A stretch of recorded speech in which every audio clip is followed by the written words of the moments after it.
Okay. Hello mga amigog amiga no. So, akong pagapupuon karon ang primerong bunga ani nga dragon fruit. Katong gamay lang gyud siya ang mga amigog amiga nga lingan niya murarag bula. So nagrandom na ko asukar para lihian siya. Today is August 21. So, kinahanglan 2024 kinala makuha.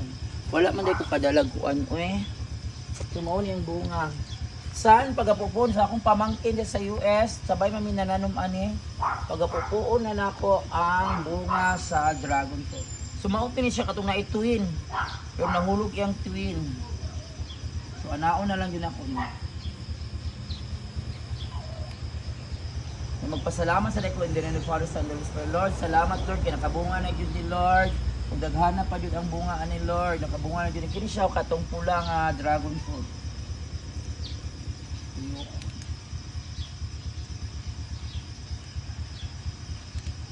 Ayan, napupo na.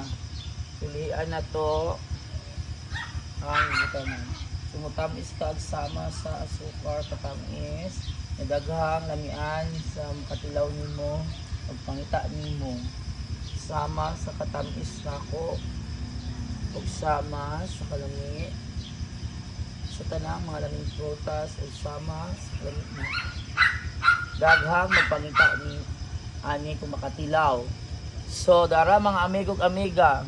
Salamat Ginoo, salamat Ginoo. Ikabyan na to ang remaining asukar sa ilang punuan. Para mutamis yung sasama sa sukar. Sama sa akong kagwapaw katamis. Sana, lingin Mga amigog amiga, sukwaon niya yung tumoy-tumoy. So, ako na po ni siyang pakuanon o pila ka adlaw, tulo ka adlaw. Pinibutang sa ref para makakaon. So, dara man ang lingin, manang. Yun ang ipakita na po dito, ni-display na ha. Balag lamigas ni kay na ikuan na sugar.